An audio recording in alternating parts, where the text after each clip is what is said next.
संभवे गुरुवे नमः। शिव गुरु को प्रणाम है, साहब दीदी को प्रणाम है, सारे गुरु बना गुरु भाई को प्रणाम है। साहब दीदी के माध्यम से जो हम लोगों को 3 सूत्र मिला है, पहला सूत्र में हम लोगों को कहना है, हे शिव आप मेरे गुरु हैं, मैं आपकी शिष्या हूँ, मुझ शिष्या पर दया करें। हे शिव आप मेरे गुरु हैं, मैं आपकी शिष्या हूँ, मुझ शिष्या पर दया करें। हे शिव आप मेरे गुरु हैं, मैं आपकी शिष्या हूँ, मुझ शिष्या पर दया करिए।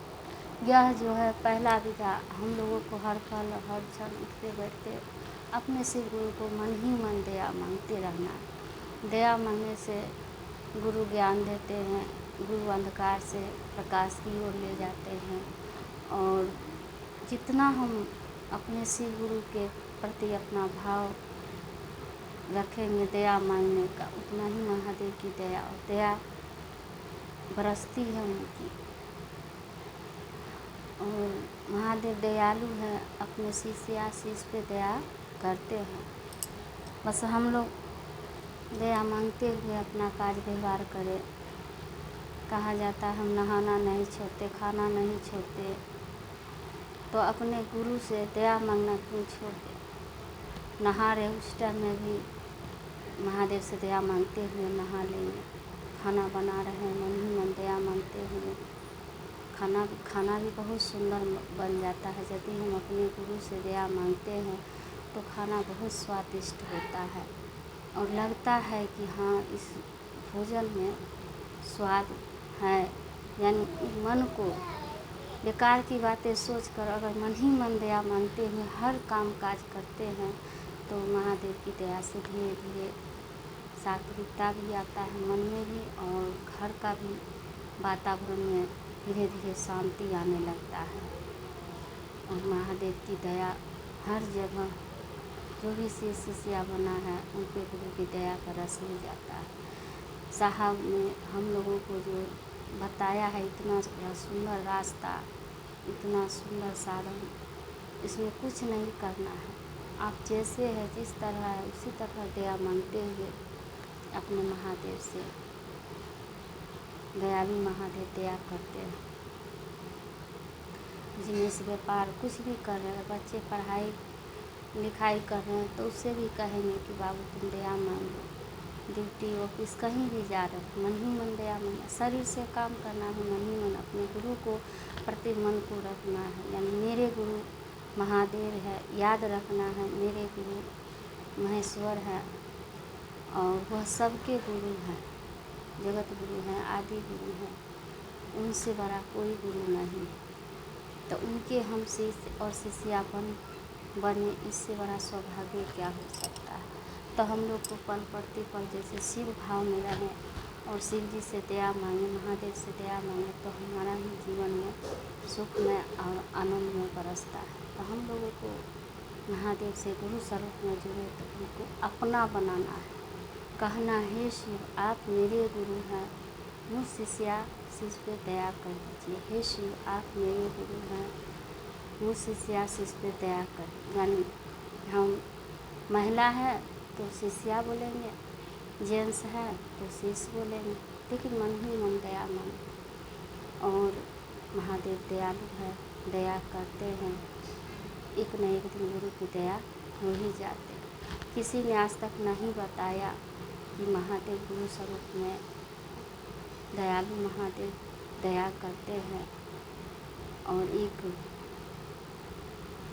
ये साहब दीदी है जो हम लोगों को जीवन में शीत मोती भरती है, उससे कम नहीं है, बहुत प्रकाशित चीज़ है, बहुत उजाला चीज़ है, जो रोशनी ही रोशनी और शांति ही शांति है, जो हम लोगों को अपने जीवन में इस चीज़ को लेना चाहिए और इस चीज़ को लेकर दूसरे को भी बताना चाहिए, कहना चाहिए और खुद भी महादेव से दया मांग। पहला सूत्र में दूसरा सूत्र है जो चर्चा करना है, जो हम लोगों को कोई भी गुरु बहन मिल जाए तो 2-4 गुरु बहन रहे, या कोई जो सब काम हम करते ही हैं तो गुरु के चर्चा क्यों छोड़ दें। दूसरे को बताने वाला मैं गुरु आदेशित कर्म है, जो यह करना ही है, जैसे भी रहे जिस स्थिति में रहे उनको छोड़ना नहीं है, अपने गुरु के लिए हम क्यों नहीं करें, ज़रूर करें। और इतना सुंदर यह चीज़ है, यह रास्ता है कि इसमें कुछ खर्चा नहीं, कुछ बंधन नहीं, कुछ नियम नहीं। बस मन को गुरु के प्रति उनके भाव में गुरु के जो आदेश मिला है बस वह करते चले जाए और उसी में लौकिक परलौकिक सारे सुख मिलता है। इतना अच्छा चीज़ है तो हम क्यों नहीं बताएंगे, क्यों नहीं करें। घर परिवार को छोड़ कर नहीं कहीं जाना है, बता के जाना है, कह के जाना है। तो तुम लोगों के लिए इतना टाइम निकालते हैं तो थोड़ा गुरु के लिए भी हमें टाइम निकाल कर दूसरा सूत्र करना चाहिए, बताना चाहिए। जितना जन जन में बताएंगे, कहेंगे, उतना ही गुरु की दया बरसती है। और इसमें कुछ नहीं है, गुरु की दया है तो बहुत कुछ है। और मेरे गुरु का काम मुझसे हो जाए, होता तो नहीं है। साहब दीदी की दया हो जाए, गुरु की दया हो जाए, उनकी आशीर्वाद मिल जाए, तभी हम लोग कर पाते हैं। यदि हम लोग कहें कि हे गुरु हमारे ऊपर दया कीजिए, हम भी गुरु आपसे दया मांगना चाहते हैं, चर्चा करना चाहते हैं, और गुरु की दया बरस जाती है उस जगह। महादेव दया कर ही देते हैं। एक छोटी सी शिव गुरु महादेव का कथा है जो नाग पंचमी के बारे में बताया जाता है। कहा जाता है कि काशी नगरी में बहुत बड़ा, हजारों साल पहले बहुत बड़ा पुराना नाग कुआं है, जिसमें सुनते हैं कि शेष नाग के फन पर स्वयं भोलेनाथ की शिवलिंग स्थापित है। और उस जगह जो भी जाता है गुरु की दया, महादेव की दया बरसती है। और काल सर्प का दोष होता है या कोई भी संकट होता है तो उस कुएं का जल लाकर अगर हम घर परिवार के साथ जाते हैं या अकेले ही जाते हैं तो सुनते हैं कि जिस घर में बार बार सांप निकलता है तो उस कुएं का जल लेकर अगर हम आते हैं और अपने घर में छींट देते हैं तो वह घर से सांप आना बंद हो जाता है। और जिसपे काल सर्प का दोष होता है तो वहाँ सुनते हैं कि दूध, लावा और तुलसी का मल चढ़ाया जाता है नाग बाबा, नाग देवता को।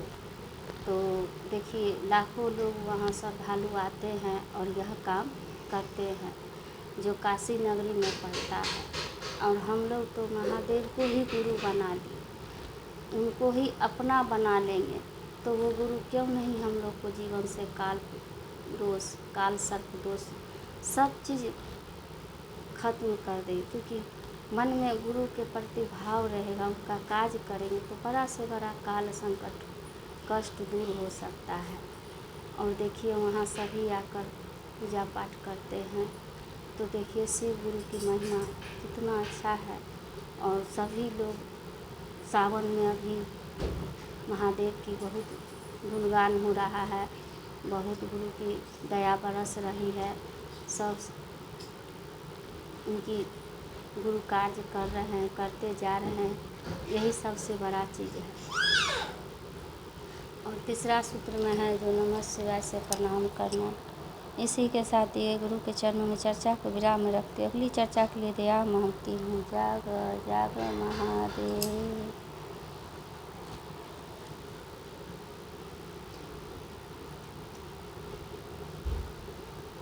बारही दाना के कंगनमा बड़ा शोभेला, बारही दाना के कंगनमा बड़ा शोभेला।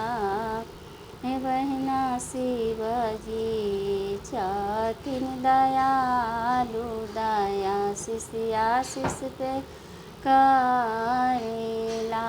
हे बहना शिवजी छथिन दयालु, दया शिष्या शीश पे करेला। बारही दाना के कंगनमा बड़ा शोभेला। बारही दाना के कंगनमा बड़ा शोभेला। हे बहिना शिव जी के बनल गुरु चरचवा निक लागेला। हे बहिना शिव जी के बनल गुरु चरचवा निक लागेला। दूसरा विदा में चर्चा करिहा जन के बताइया। दूसरा विदा में चर्चा करिहा जन के बताइया। हे बहिना शिव जी छथिन दयालु शिष्या शीश पे दया करेला। हे बहिना शिव गुरु छथिन दयालु दया बरसावेला। बारही दाना के कंगनमा